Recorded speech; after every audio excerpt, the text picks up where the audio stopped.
All right, so good evening. We're back. God willing, B'ezrat Hashem, we're going to have more lectures coming. Tonight, however, is an incredible, fascinating topic that you may not have heard about. Even though you may be able to understand it, there's a lot that people don't know. When I say people, I mean Jews and non-Jews are not familiar with this topic, the topic of coincidences. And that is why I'm calling this lecture, What a Coincidence, which is an expression that many people use to express themselves when they actually encounter something that is very unusual. And there's all kinds of coincidences. Some are more incredible than others. And there's a little bit of a disagreement between science, of course, and those that are a bit more philosophical, more spiritual, as to how significant are coincidences. After all, we're dealing also with probabilities, with statistics. So first, let me give you a definition, a general definition of how coincidences is to be understood. A remarkable concurrence of events or circumstances without apparent causal connection. There's no apparent cause and effect of how these things came about. It's anyone's guess. People have, of course, all kinds of ideas of what these things mean, but as you will see, it all depends on how incredible it is, because there are some minor coincidences, and it's very important to keep in mind, and there are some that are incredible, that it's really difficult to explain as just being something random, happening by chance. But from a statistical perspective, that's what they're going to say, that coincidences are inevitable. That's what they say. Often less remarkable than what they may appear. And all they say is that these are chance events with underestimated probability, because in the end, certain things, even though they are rare, even though it appears to be that something like this is strange and doesn't happen, but perhaps with time it could happen.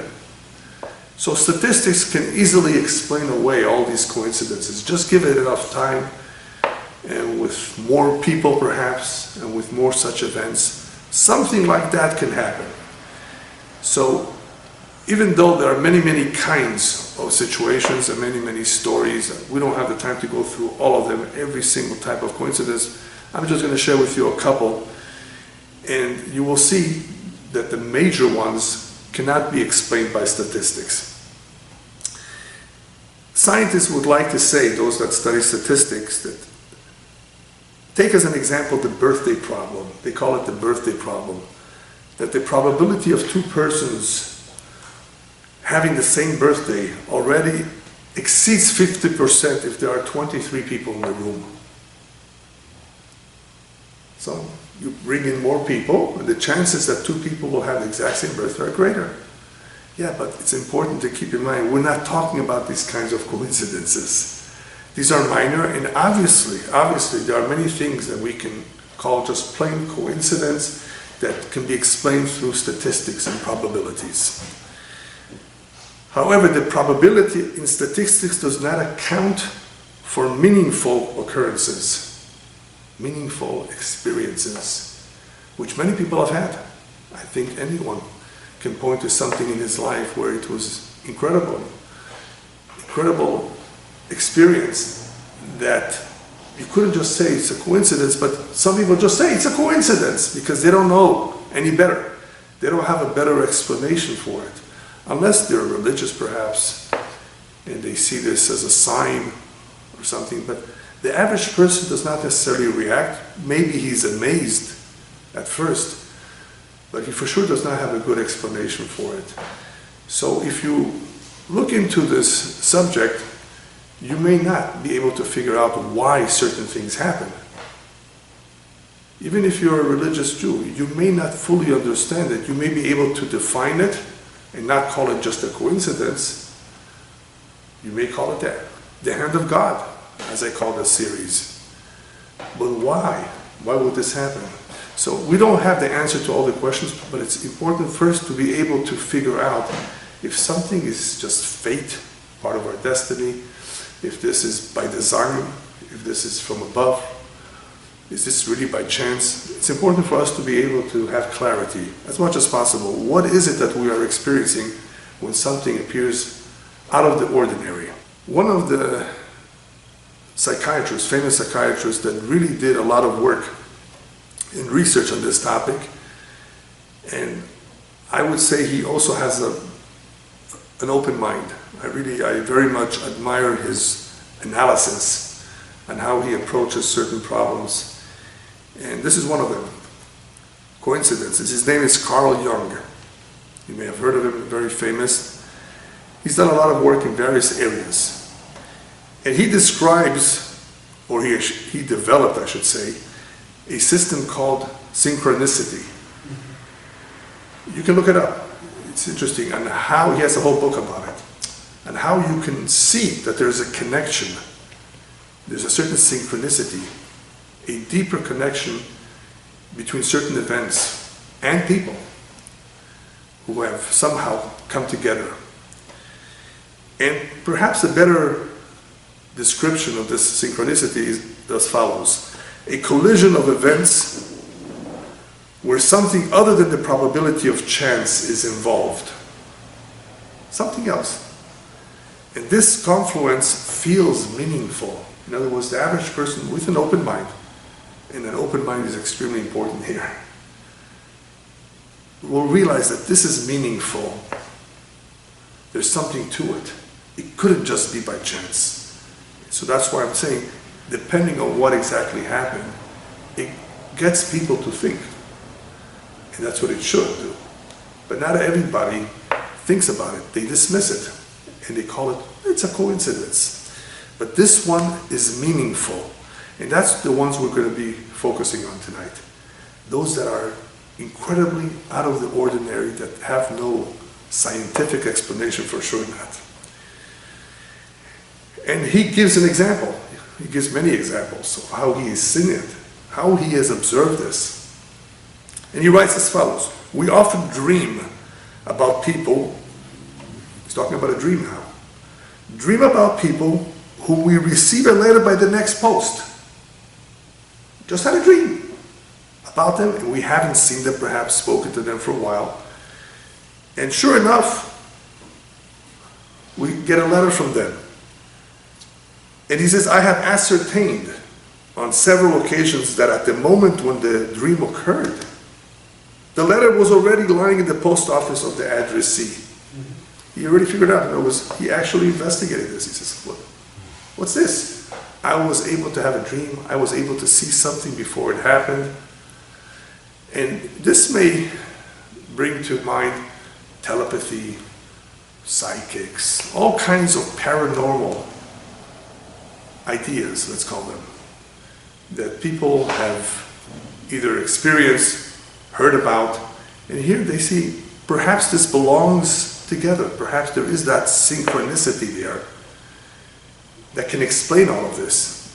Some connection that we cannot see with our eyes, we cannot explain it, but it apparently exists. So the dream was just one example. Why does science object to this? Besides the laws of statistics and probability, science in general has a problem when there's no empirical evidence about something. And they will tell you that there's no connection that is discernible here, and that this is neither testable or falsifiable, which would help if you could test it. There's no way to test it so easily. And this does belong in the paranormal, depending on how you interpret this. But according to Jung, his conclusion was that this connection may actually seem to validate paranormal ideas. So here you can actually see, wait a minute, perhaps God does exist. Perhaps there's something called a spiritual realm, another dimension. Perhaps there are other rules that simply we cannot detect. We can detect rules in the physical world, but these are different kinds of rules. What is this connection? Apparently there is some connection. So you begin to believe that there is a deeper connection that is perhaps not discernible to the eye, but it's something there in the universe. And what's behind that connection? Some intelligence. Therefore, this is not random.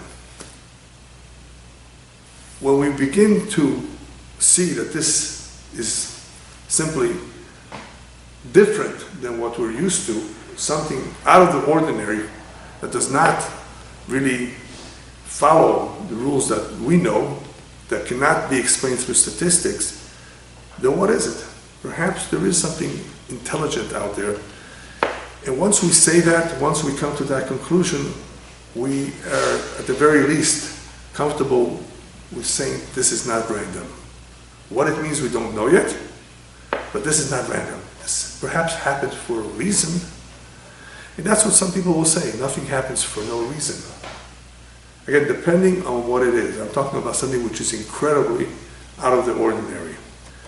Now, there are a lot of people that don't believe in miracles, that don't believe in coincidences, and they will tell you that there's no connection whatsoever in these unusual occurrences. Anyone that will tell you that he doesn't believe that occurrences of this nature, that major coincidences are something from a different realm, something from a different dimension, something meaningful, anyone that does not believe in that, I assure you, probably does not believe that there's a God, or that the world was created, or that there's any order in this world. Because what are we saying right now? That here there's an apparent order, there's an apparent connection. There's something that we cannot see, but it's meaningful. So if someone doesn't want to buy that, doesn't want to believe in that, he's telling you basically there's nothing else except what the eye sees. You can't prove it. But we do see incredible order in the physical world. That they admit. They can explain it, whether through ecology, through biology, through physics. You see all these rules, all these laws. Real laws. So if the physical world has such laws, then why can't there be laws that we don't see? What we call the spiritual world. And there are such laws and rules. We just simply don't understand them. We can't identify what they are, but sometimes we experience them. And that's a very important word. To experience something means I can't perhaps explain it. I may not know what it is. But I did experience something, and this is not normal. This is not random. This cannot be explained by chance, by statistics. Even the creation of the world, statistically, it's impossible. But as one evolutionist said, but we're here. You're right, he said. It cannot be explained. Statistically, it's zero possibility. But we're here. So, there's no other explanation except for evolution in his mind. Big Bang, it's all an accident. Somehow it all came to be, or it all evolved. But it's impossible. And if something is impossible, then perhaps there's another explanation. But what is that other explanation? God. Some creator, some intelligent force that's behind it, that's making it happen. There's order, right? Who is responsible for that order? So you will always have these two camps. One camp that does not believe that this is in any way connected, and therefore it's just random, by chance, and others who say perhaps those that are meaningful occurrences, there's something behind it. We may not know what it is, but perhaps there is a force out there, there is something there that is responsible for it. And that's what the humble people should say if they're humble. Like Carl Jung, God is a mystery, he says. There's much we don't know, but there's definitely something out there. Why not say that? Yes, it's a mystery. We don't know everything there is. Admit it. But there's something there that can explain this. So to say that it's all random is to say that this world has no direction, no manager, no boss. It's unsupervised, no rules. And if there was once a God, as some believed, he abandoned it. He's not around. I mean, that's what people are saying when they believe that the major occurrences that happen that we call coincidences are just random. We know, as Jews, that there's no such thing as something random. So it's important to understand the Jewish perspective because Judaism does shed a lot of light on what people would like to call in Hebrew mikre. And mikre. There's no such thing as something happening by chance, by coincidence. Judaism says as follows in the 10th principle of the 13 principles of Maimonides, principles of our faith. The 10th one being that God knows the thoughts of men. He's aware of what is going on in this world. And, very importantly, he supervises this world. He manages it. Not only does he manage it, he micromanages it, if that's a good word to use. Micromanages, meaning every small little detail, from the smallest creature, from lice, to the greatest galaxies. Everything is micromanaged. And, therefore, since he micromanages, mashgiach halakol. Mashgiach, hashgacha. Very, very important concept in Judaism that is not understood, not well enough.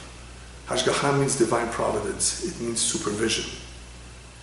And this is extremely important to know very, very well because without clarity on the topic of Hashgacha, that God supervises the world, that he's in charge, that he's involved, then people become depressed, they become sad, disappointed, hurt, lost, thinking that they're on their own, thinking that nobody cares about them. But he loves you. He brought you into this world. He takes care of you. You just don't see it. And you don't always admit it. There's so many ways that one can see God's supervision in this world, how God does manage everything, micromanages it. But you have to pay attention. People don't do that. And that's what they don't see. And they don't have clarity in this particular area called Hashgacha. And Judaism says that there's two kinds of Hashgacha, Hashgacha klalit and Hashgacha pratit. There is general supervision. God supervises the world as a whole. And then there's pratit, individual, customized to that individual human being, to that particular plant. Pratit. He takes care of everything. So Ashgacha, supervision or divine providence, can be seen in many areas of life. Some of them we will cover tonight. But before we get into what those areas are and how you can see God's involvement in this world, let me tell you how Hashgacha is important. Not just for us to know about it, but how without it, nothing can exist. Let me give you an example. The rabbis tell us that HaKadosh Baruch Hu zan et ha'olam. Yoshev v'zan et ha'olam. God is occupied feeding the world. So we know he takes care of everything, but this too. In other words, don't think that he doesn't provide food, sustenance to every creature, everything that is alive. Not only food, but oxygen. He takes care of all his creations. Now, what does it mean that he provides them with food and sustenance? What kind of sustenance? Take, for example, a carpenter. Our carpenter did not create a chair, he made a chair. What's the difference? When you make a chair, you took wood and you formed it into a chair. Now, let's say the carpenter left his shop, left the house where the furniture is. Will the chair continue to be a chair? Of course. He fashioned it and it will remain what it is. He doesn't have to be present there, he doesn't have to do anything to keep it alive. God created the world and everything in the world from nothing. Ex nihilo, as it's called. From nothing. Therefore, for that something that came about from nothing to continue to exist, the Kabbalah explains, God has to provide sustenance to it. He has to keep it alive. He has to give it a divine spark. If that divine spark would leave, it would cease to exist altogether. Whether it's the sun, the galaxies, the world, the universe. So when we say God provides or nourishes everything in this world, it's not just the food, it's not just the physical food that we see, it's not just the air, it's that divine spark that He's keeping alive in that object, whether it's animate or inanimate. If He were to remove Himself, if He would remove that spark of life that everything has in this world, it would cease to exist. Because He fashioned it from nothing. So the moment He said, let there be light, let there be this, let there be that, the moment that that let there be is gone, is removed, it ceases to exist. So it needs to be there at all time. At all time, God renews His creation, the rabbis tell us, every day. He keeps everything alive. The only thing, of course, that ceases to exist are things that became extinct for whatever reason. That they were created in the very beginning, like dinosaurs, and for whatever reason God has, the time came for them to no longer be around. I have a whole lecture about that. But otherwise, as long as God wants something to exist, He continues to provide for it. So that's called supervision, but it's more than that. It's actually taking care of, managing everything, making sure that the world does not self-destruct. People have free will and they can, God forbid, destroy the world today with atomic weapons. You think God is going to let that happen? No. So He makes sure that people who are in high positions don't make that kind of a mistake. I'm not saying that it will never happen, that people will do these kind of things, but not to destroy the entire earth. His creation. It only happened once, and that was with the flood, the major flood, that pretty much the world was destroyed. But He already promised it will never happen again, at least not by a flood. So we see, we need Hashem's hashgacha, we need Hashem's divine providence, we need His involvement and His supervision to make sure that the world continues to exist. So this hashgacha can be seen in various areas. One area is what they call a coincidence of certain people meeting. And there's all kinds of situations where people would say, well, what are the chances that these two people who are so far away from each other would have decided to take the trip at the same time, meet at a certain place, when they didn't communicate? And somehow we're talking about a situation where it was meaningful that they met. I'm not talking about just, two friends met at the same time on a cruise. I'm talking about something meaningful. As a result of their meeting, as a result of them seeing each other, it helped. Somehow it helped, it contributed towards something. So, mifgash shel anashim, as we call it in Hebrew, people, certain people meeting at exactly the same time, under certain circumstances, can be a form of what people would call a coincidence, but in reality it's not. It was meant to be. And sometimes we're able to figure out why it was meant to be later on. Perhaps his son married his daughter as a result of that. Perhaps as a result of that, one helped the other in business. There are many, many stories, many such stories about what some would say, it's a coincidence that they met. No, it can't be, because look what happens as a result of that chance meeting. It was so perfect. It couldn't have been any better. Those two needed to somehow connect.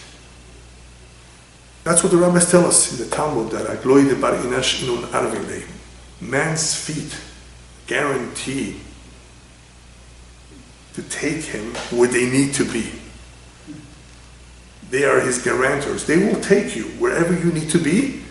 You may not think of it. Oh, there's a great deal. There's a ticket on sale to go to Hawaii. I've always wanted to go to Hawaii. Not me. Perfect. And you think that you're buying this ticket because it's on sale. You think that you have a great deal here. And he has other intentions for you, why you need to be there. Nothing may happen.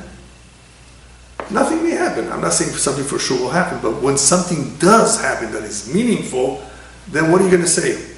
Well, it's a coincidence, the tickets were cheap, and that's why I decided to go. Perhaps it was not that, perhaps there's something else that's deeper, right? But there's some connection here. You cannot see it. That synchronicity of synchronizing events and people, somehow they're all connected. And sometimes we see it and sometimes we don't. How about livelihood? Let's talk about that area, the area of Parnassah. In the area of livelihood, many things happen. People find new jobs, people lose their job, people are hired, people are fired. How come I didn't get this job? I was so qualified for it. But as a result of being refused this job, I went to another place, and sure enough, that other place worked out a lot better, because that is where I met my future wife. Who knows? All kinds of things. All right. But we're not going to talk about those kind of situations of what job you got and how you got it and where it is. More about income. Now, income, or how successful one is in his business or in his job, depends a lot on one's mazal, one's destiny and fate. And we have a lot of lectures about that topic. What is mazal? But it's important to differentiate. When we talk about mazal, we're saying that something has already been preordained or decided from the moment of birth. This baby, as soon as it comes out of the mother's womb, already has a mazal. If you would be able to look at the lines of his hand and you know how to read those lines in the hand, you can see it from a baby's hand. You can see, oh, he's probably going to be a businessman, he's going to be a lawyer, he's going to be a doctor. One who knows how to read hands can see those things right away as soon as the baby is born. He will be sick at the age of 65. He will have major surgery. He will have a heart attack. God forbid he will be blind on one eye. God forbid he will be in prison. God forbid he will get divorced or become a widow. He will have so many children, so many boys and so many girls. He will have this kind of a disposition, generous, stingy, lazy, temperamental. All of this is in the hand. The lines in the hand that you can see on a baby if you know how to read it. Now, astrology, of course, says a lot too, but not as precise with all these details that I'm telling you right now. So what is that? That's called mazal.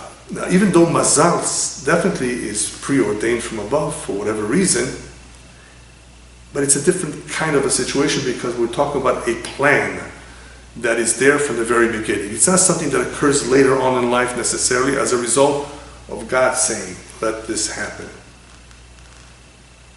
There are things that happen because He said so, let this happen.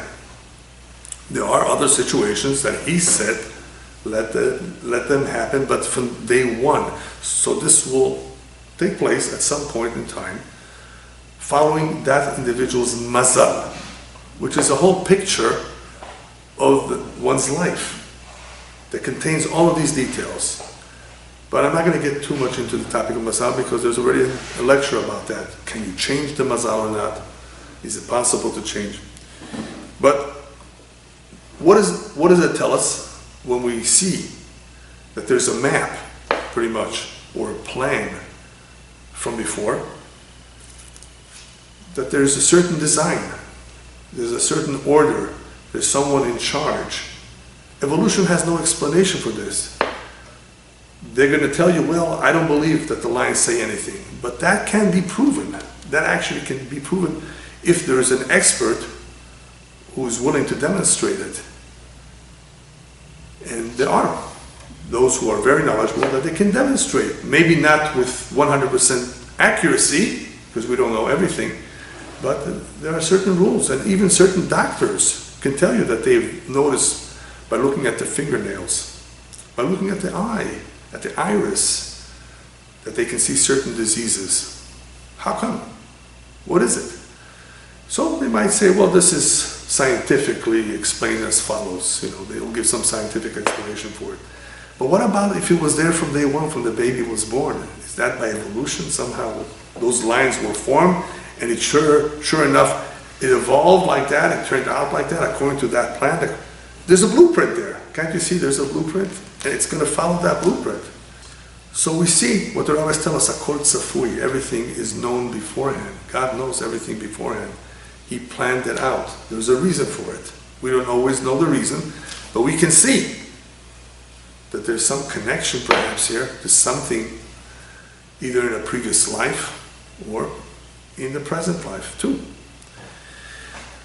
All right, so when it comes to livelihood, and we're talking here about wealth or poverty, sometimes people go through very, very painful experiences when they're working hard and somebody takes away their job. Somebody comes over to the employer, says, I can do this for you. You can pay me less. All kinds of situations where people try to interfere in your work, in your business, in your livelihood. And this causes tremendous aggravation. People going to court because of this, or to Beit Din, the Jewish court. Very, very upset. And now what? They're lacking an understanding of what the rabbis tell us, She'en adam nogea b'ma shemuchan lechavero. There's no such thing that somebody will take away what's coming to you. Nothing, not $1. But Rabbi, I'm telling you, he took it away from me. Yes, one door closes, another door opens. He took this away from you? Yeah, of course he could. He has free will. But guess what? He's taking care of you, right? We said that before. He provides for everyone, for everything. So if this door closed, another door will open. He helped you and he's no longer helping you, somebody else will. Or you'll get an inheritance out of nowhere you never expected. You think he ran out of ideas of how to take care of you? People don't think about it. They don't have clarity in this subject called hashgacha, complete supervision from above, providing for everything that God created. No one will take away what's coming to you. If it's not coming to you, that's something else. Whatever is coming to you, no one can touch. And if he did touch it, somehow you'll get it back from somewhere else, from a different direction. So that's livelihood. There is hashgacha. There is someone involved in providing for you. Someone taking care of it for you. Things don't just happen for no reason. Took it away from you. Why did he do it? You're upset. So let me tell you a story about livelihood. There was an individual who was illiterate. He didn't know how to read and write. He had a good job. He worked in the factory, which did not necessitate that he should be able to read and write. And he was able to get a good job. Doing well, devoted, nice guy. But one day the owner came over to him and says, I trust you. And therefore I want to give you a job. I'm going to be away for 2 weeks. I want you to take some notes, please. This is what I expect that needs to happen in the following 2 weeks. I want you to make sure everything is taken care of. So please write down the following. So he turns to him and says, sir, but I'm sorry, I don't know how to read and write. The boss didn't know about this. He says, you don't know how to read and write? Then I'm sorry, I can't have you here. I need good employees who are qualified, who know the basics. Read and write is basics. I'm sorry, even though I know you're good, I'm going to give you some severance pay, whatever, but I have to let you go. I can't keep you. He let him go. So what is he going to do? He has some money. So he opens up a kiosk, a stand. What do you sell in the stand? Newspapers, chewing gum, all kinds of things. And after a while, he sees he's doing pretty well. So he buys a few workshops in town, takes over a few neighborhoods. He grows. And he became very successful and decides, why should I buy all these newspapers? I can print them myself now. You know, I can open up my own printing company and I'll print the newspapers. And sure enough, he succeeds. He hires the people who know how to read and write, of course. And he became very, very rich and very successful. So successful that somebody came over and wanted to interview him about it. What? To interview him. I want to know your story. How did you make it? You never went to college. You know, you're so simple. You had very little before, and you made it so well in such a little bit of time. And he tells him the story. He tells her the story that I was working in a factory, and one day, you know, I was asked to write down something, and I didn't know how to read and write, and they let me go because of that. And I had to do something. And this is how I started, and thank God I succeeded. So the lady who was interviewing says, could you imagine if this is how well you did without reading and writing? Could you imagine how much more you could have done if you would have known how to read and write? And he says, lady, you're mistaken. Had I known how to read and write, I would have still been at that job. Minimal wages at that factory.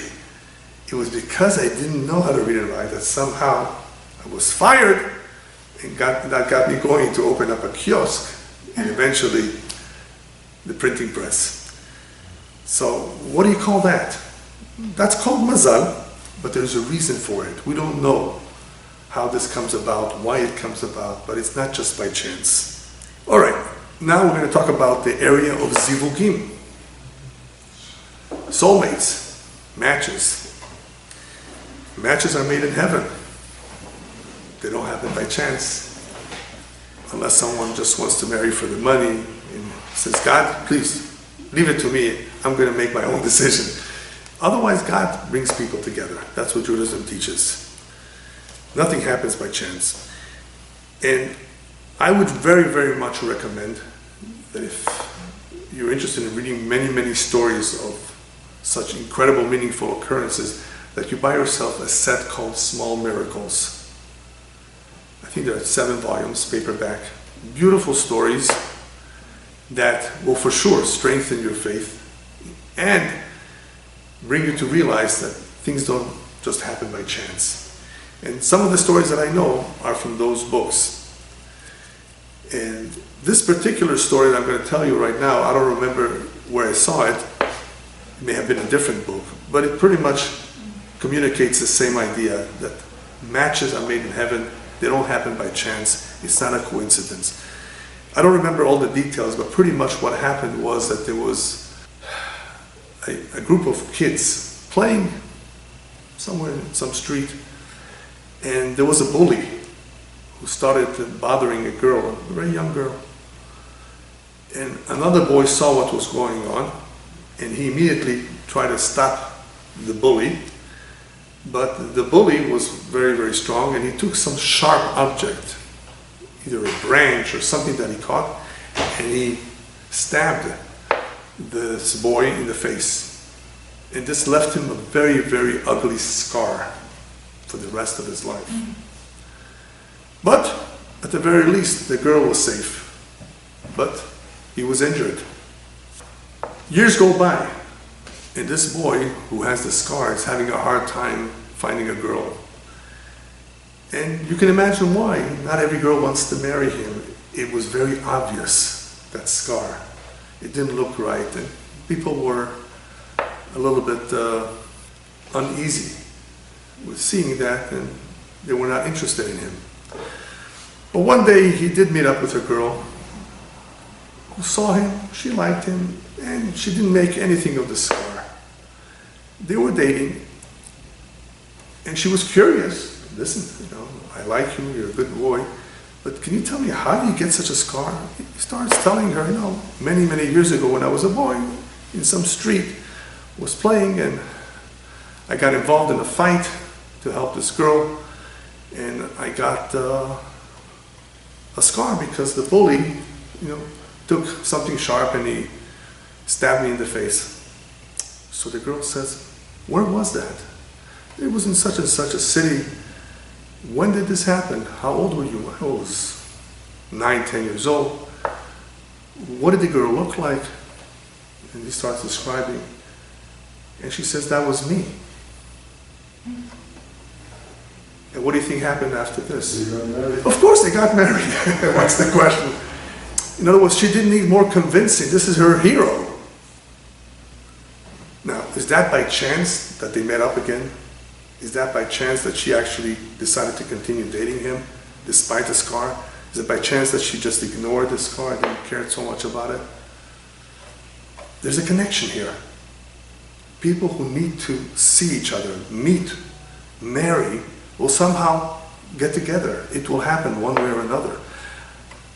God forbid it could happen that good matches, the right matches, end up divorced. That's a different problem. That's because they don't know how to get along. Men and women are very different. You got to learn the secrets of this trade. You know, it's not easy. But it doesn't mean that your choice was the wrong choice. After 10 years, you have a family. This still may be the right one. Perhaps the two of you have been doing something wrong. But how did this happen? There are so many stories of how people just somehow were knocking on the wrong door. They thought that they were going to some address and, oh, I'm sorry, sir, this address is a block away. Here is north and there is south. And it's the right number, but it's, oh, by the way, what's your name? And the rest is history. It appears like a mistake, but there are no mistakes because there's no coincidence for something like that to happen. Not if it's a match made in heaven. Why did it have to be through a mistake? Only He knows. But those that need to connect will connect. Don't ignore it. It's meaningful. That means it's telling you that there's something behind this. Then there's something called measure for measure. Midah keneged midah. So these are not necessarily planned ahead of time. This is not necessarily part of one's masar or destiny. It's another type of synchronicity. That somehow people who are connected will be reconnected again for some meaningful reason. I'm going to share with you two stories.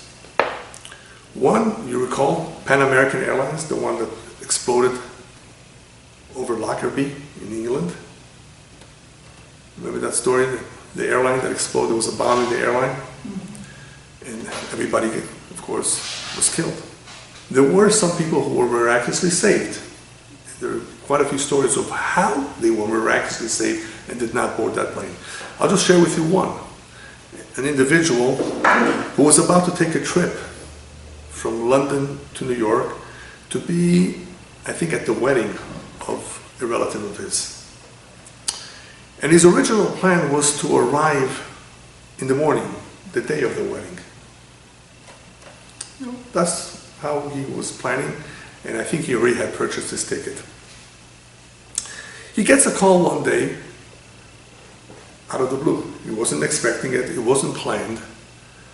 An old friend of his, a rabbi, who says to him as follows, you know, I don't know why I'm calling you now. I just decided to. Just decided. But it's not a coincidence, right?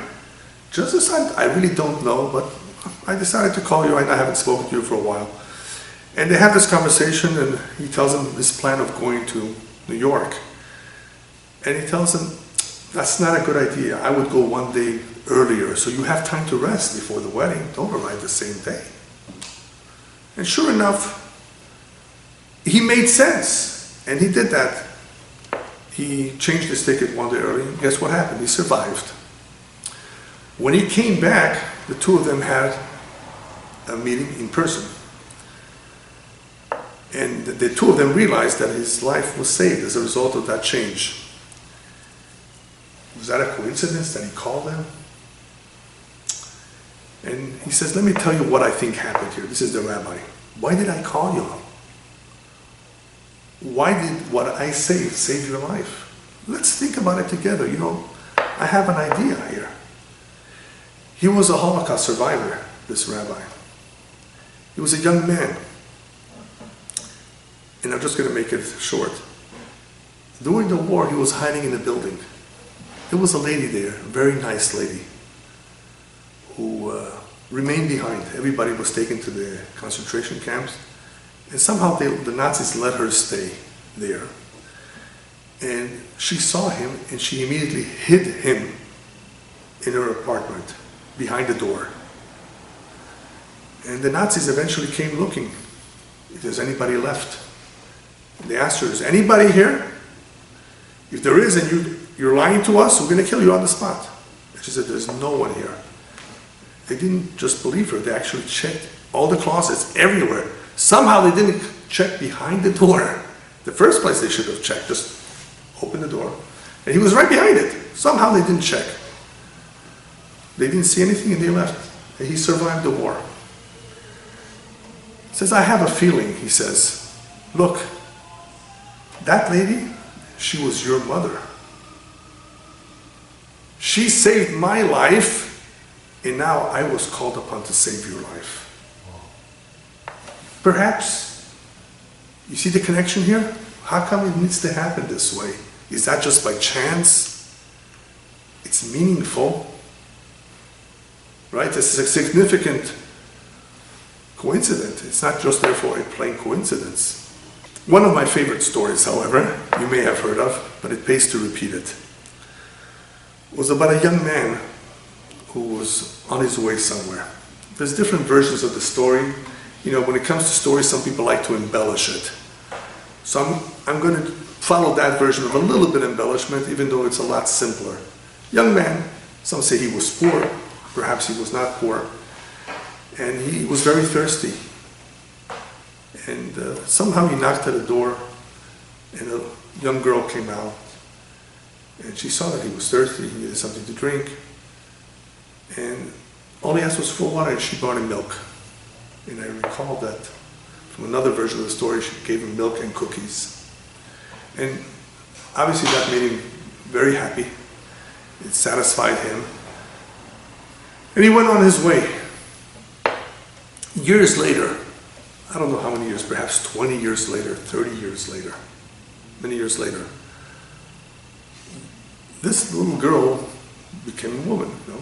She grew up and she needed to go through some expensive surgery. And I don't know how serious it was, but it was expensive. And she wasn't sure how she was going to pay for it. She was glad that the surgery took place and she was okay and recovering. But the doctor who came by, when he saw the patient and he saw her name, he wrote on the bill, paid in full by a glass of milk and some cookies 30 years ago. He basically forgave the entire debt for a good deed, a kind deed that was done so many years ago. Kindness. You're kind, they're going to be kind to you. Coincidence? How did these two people come back together in a different town so many years later? He needed her, eventually she needed him. And Hashem brought them together. Through what law? Through what rules? You can call it synchronicity, perhaps. We call it hashgacha. Supervision, we call it midah keneged midah, measure for measure. There is someone who's controlling this. This is not happening by chance. And there's a pasuk, there's a verse in Job, in Yov, that says, Ki po'al adam yishalem lo, for he recompenses man for his deed, and according to man's way, he causes him to find. Depending on how you behave yourself, what you do. And that recompensation could be in this world or in a future reincarnation. There will be some force out there that will connect the dots, that will bring the people that need to come together, somehow they will come together. Of course, one can always say that there's a possibility for statistics to explain these coincidences. But that's not the kind of cases we're talking about here. We're not talking about people having the same birthday. We're not talking about minor incidents that can be easily explained as a coincidence. Okay. We're talking about, remember, meaningful circumstances, meaningful situations that cannot be explained as a plain coincidence. It's telling us something. And now I'm going to tell you one of the most incredible stories, in case you do not believe that the other ones that I shared with you, or perhaps you think that they're coincidences, that they can be explained somehow. I'm going to tell you now a story that cannot be explained no way whatsoever as being just a coincidence. So if the other ones perhaps are explainable, this one, I don't think so. And this one I did see, if I recall correctly, in that book, in one of the books of the series, The Small Miracles. There was a young woman during the Holocaust that was sent to the gas chambers, I believe. She didn't make it. She didn't survive the Holocaust, but her children, her two little kids did. And that was also a big miracle. Children to survive, but somehow the kids were taken for adoption somewhere during the war. Someone looked over them, and after the war, they were pretty much sent off to an organization in the United States that took care of Jewish kids. There were many families that were interested in adopting little kids, especially if they didn't have children themselves. So those kids somehow survived, and eventually after the war, there was some organization that took care of them. So they moved to New York. Okay, so there's an office, and people who have no children would come every day to see if there was someone that they can adopt. Now, the ideal situation was to adopt babies, infants, 2-year-olds, 3 years old, not older, because it's just easier to start with one who doesn't know that he has another parent, you know. And it's just little children, it's easier. So this couple who had no children came to the office, and they were told that the only one here is an 8-year-old girl. And they said, you know, that's not what we had in mind. 8 years old is already a big girl. And they decided not to adopt her. Okay. A year goes by, and they didn't hear anything from the office, and they thought about that girl again and said, maybe we should have taken that girl. You know, maybe, you know, she's a good girl, and why not? You know, just because she's 8 years old, now she's 9. So they decided to call that office again. And the office says, yeah, she's still available, but there's one problem. They just found her brother. And those two are inseparable. If you want to adopt the girl, you need to adopt her brother too. You need to adopt the two together. Husband and wife didn't see that as a big problem. They had the means to adopt 2 children. And they said, okay, we'll adopt the 2 together. And they adopted them. All right. One day, the little girl is going around the living room, and she sees a picture on the piano. And she tells her adopted mom, what's the picture of my Bubby doing on your piano? Bubby is in Yiddish grandmother. What's the picture of my grandmother doing on your piano? How did you get this? What do you mean this is your grandmother? This is my mother.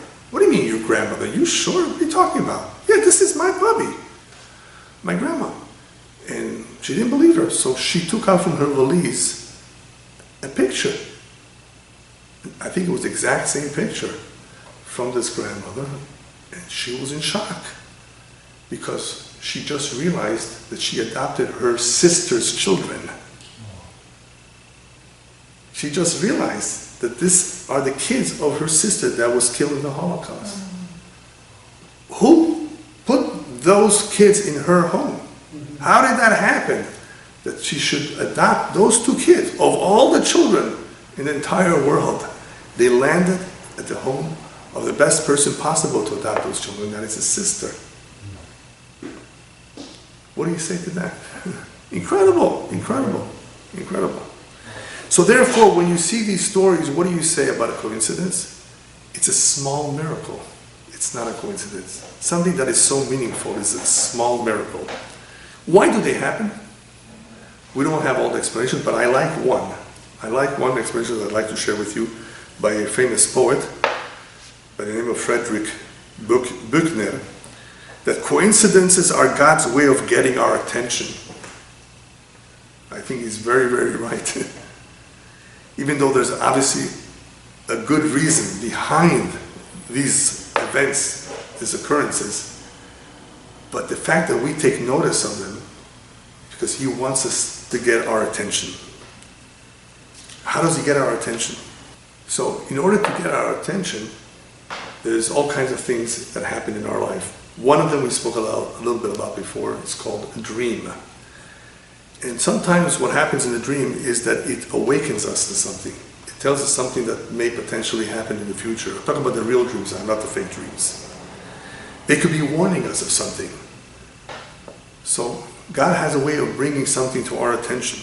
And the rabbis tell us, "En adam lokef etzba'o melemata, elam ken machrizim alav melemala." At times when we go through a painful situation, we're involved in an accident. We cut our finger even our finger, not a major accident. It could only happen because they announced so above that this should happen. Without them announcing it, it would never happen. That is why the rabbis tell us when it comes to pain and suffering, if one sees that completely surrounded with all kinds of painful experiences, one after another, many things are disturbing him. Many things are causing him headaches. He should examine his deeds. Because so many terrible, painful things happening at once could not be a coincidence. It's not even a mazal. Nobody has such a bad mazal that everything goes wrong, one after another. What is it? It's a wake-up call. It's an alarm clock sounding off. Wake up and realize that something needs to be done to correct your situation. So the bottom line here is, when one sees a meaningful coincidence, even though it's not a coincidence, you should realize that perhaps there's a lot more to it. This could help him strengthening his faith in realizing that perhaps after all someone is watching over me. Who made this happen? It should awaken in us that understanding, that awareness that there's more to life than just coincidences and things happening randomly by chance. One has to learn from this that there is a director, a manager. But more important than that, it's not just that there's a God in this world. One should learn from this that our ma'asim, our deeds, have consequences too. We saw in the examples of kindness. There's some connectivity over here. There's something going on that keeps track of all of this, that directs all this, that is in charge of all of this. An intelligent power that we call God, who is aware of everything. And sometimes he makes us aware of it too. And that is why there's a famous saying that all of you heard, what goes around, comes around. It's very true, which explains the idea of midah keneg midah, of measure for measure, which is part of this synchronicity of how certain events need to come about for reasons that we don't always understand. But we know one thing for sure, they're all directed from above.